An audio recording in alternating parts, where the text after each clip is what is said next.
Hey, this is Minty, my self-converted bus. Come on in.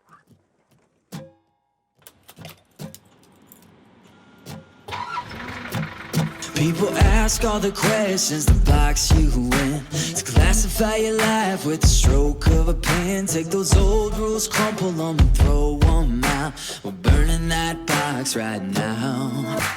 Mold breakers, movers and shakers, don't ever silence your voice. Dream makers, risk takers, don't ever silence your voice.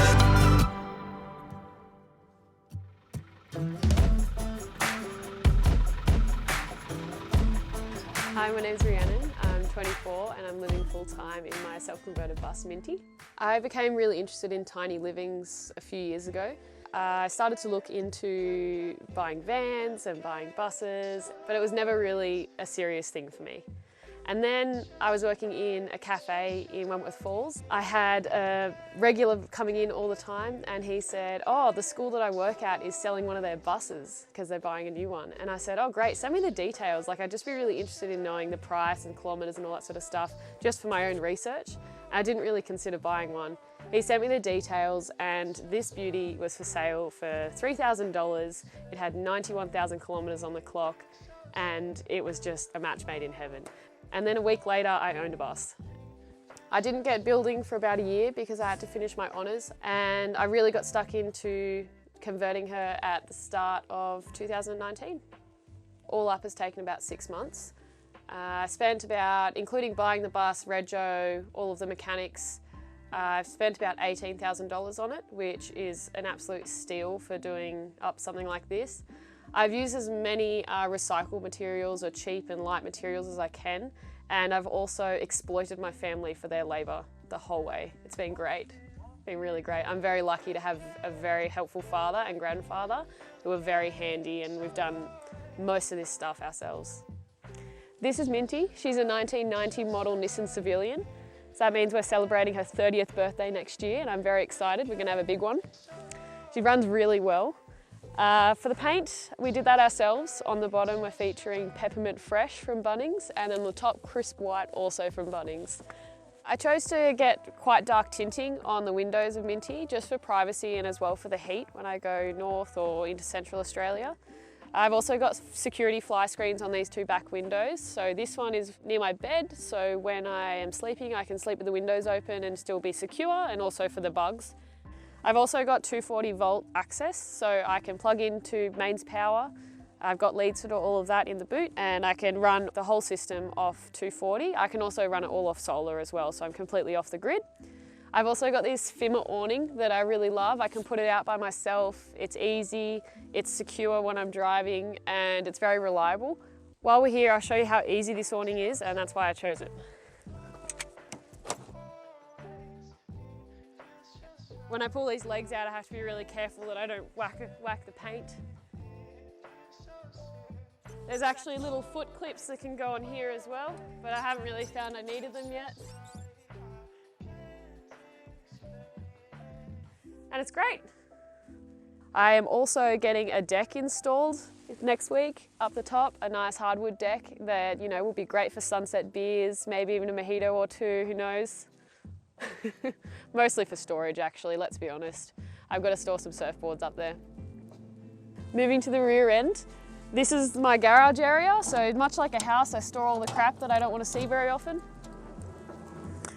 I've got my oh god I'm stuck area and my water pump, heaps of tools just in case, and I also like just tinkering with things that I have no idea what to do. And then I also have my gas storage back here in a airtight container for safety reasons.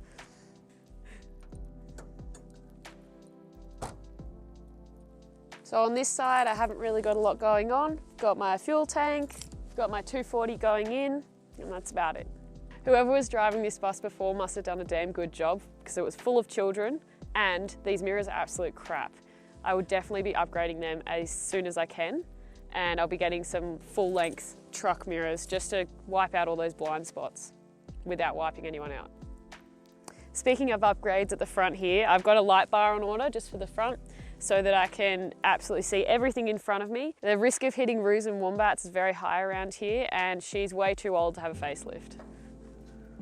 So this is where the mobile home part starts. We've got the engine bay here, the driver's seat, the steering wheel, very important. Got my phone charger and holder, also very important so I don't get lost, which happens very often. Paw, super important.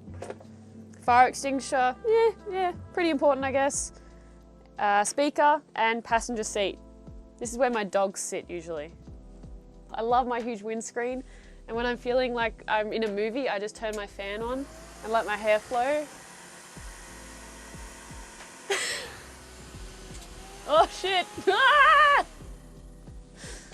So up the top here, I've got my hat rack, one for work, one for play. I've got my aircon unit. I just painted that. That was a breeze. And I've got my blackout blind, which is grey. Coming through to the back here, got my fridge. It's got a nice insulator around it. It's a 70-litre Dometic fridge. I can fit about 2 weeks worth of food, depending on what I put in there. I do have a giant block of cheese that I'm still getting through. I've also got my bathroom that also rarely gets used because I find I have showers in surf showers or I just don't shower. Yeah, toilet's only for emergencies because I don't want to empty it. This is the area for the full stand-up shower. I've got duck boards, everything drains out, goes into a grey water tank. So I'm fully off the grid with that, hold all my water. Got all of my toiletries in here.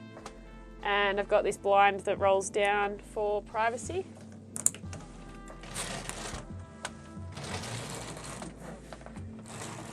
And it's also waterproof, which is super handy. This is my feature wall. I'm super proud of it. I made it myself from just all recycled scrap wood that we had in the shed. I've also made a matching wine and cheese board that I use outside quite often, and I really love it. It doesn't seem like much, but doing it myself and having it in my van just makes it really feel like home. Moving to the belly of the beast, my favourite part of the house, we've got all of the cooking area, the kitchen, where the magic happens. Here we've got the oven. Picked up this beauty for an absolute steal of 150 bucks. 2-stove burner, oven. Also got a microwave for when I'm plugged into 240 or if I'm parked up somewhere for a little while. These things have moved in there. I've got a vent here to just keep some air flowing to the oven so nothing overheats. Spice racks, very important. So they were meant to stick onto any metal surfaces, and check out this. So I found this spice rack. It was one big spice rack from Vinnie's. Cut it up, painted it, and now all my spices live up there and they can jiggle around as much as they like and they're not going to go anywhere. Moving into the shelf storage, I decided not to put doors on because it would make the space feel really closed in, and although I'm quite small, if anyone taller comes in, it just feels like there's things around your head straight away. So I kept them really open, and I decided to use the black chains and black brackets just because I like the black features around the place. And it's been really convenient because it's things that I use all the time, morning and night. You know, toothbrush, coffee, jet oil, hot chocolate, spices. Another bonus of these babies is that I can rest my beginner surfboard on it and keep it inside, out of the rain, out of the weather, because it's so precious. I absolutely love cooking. So I've got my chopping board, I've got heaps of bench space. These are standard bench sizes for a normal house as well. I've got my water, got my huge sink because you can store, you know, a few days worth of dishes in there without doing them. I've also got a few nifty ideas. When I'm outside, doing cooking outside, I've got water and I've got my light. I can shine that to the outside or inside. We don't need to go into all the nooks and crannies, but these drawers are all soft close, so I can slam them as hard as I want. They don't make a noise.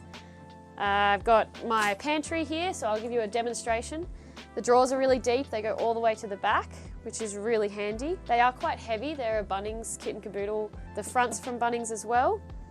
And I can hit them hard and then they'll close softly, but I still need the latches to stop them coming out while I'm driving, which happens a lot. I always forget to latch them on, and I've actually ruined this set. So it doesn't close very well. It just kind of stops there now. But that's okay. It's all part of it. I've got my 240 outlet here, so when I'm plugged in, I can plug in my laptop or a blender or a toaster or anything like that. I've also got two little USB ports there, which makes it super handy.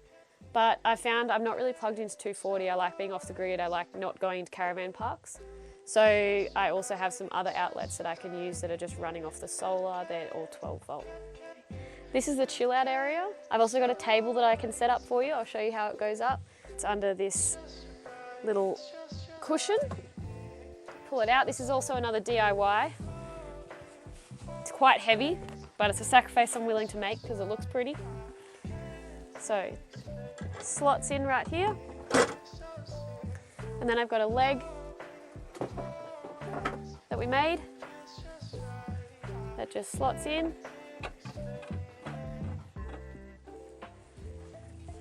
And we've got my table. I bought this beautiful table off a friend in the mountains. He posted on his Instagram that he was doing one as a project, and I said, can you teach me or can I buy it? He said, sure, no worries, and it's just another piece in the bus that I really love, a really homely feature, nice detail. It goes with the other wood, and I also got to keep the offcut, and I can use it as a little coffee table up the back. Got a bit of storage under here. A little bit messy, but you know, it's bus life, so out of sight, out of mind. I've got the same on the other side. And then I've also got a heap of storage under the bed here. I cut these slats out to save on weight. And then we've got the storage under here. I've also got my heater and just some pipes and wiring running through there. Again, out of sight, out of mind. Doesn't really matter to me.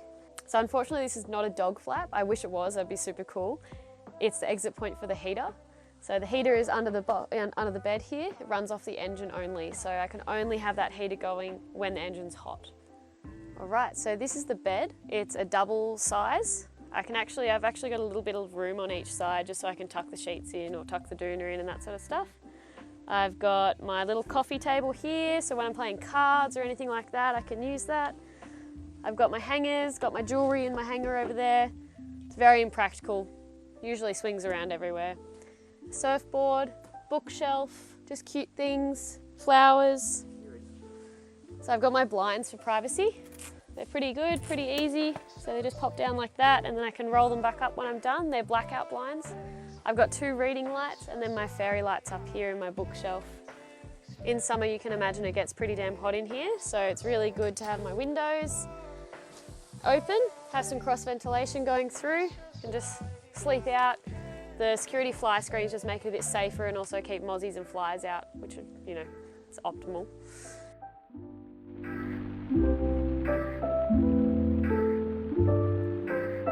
Thanks for watching, guys.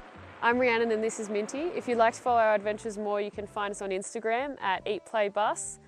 And if you see us out on the highway maxing out at 80 k's an hour, give us a honk.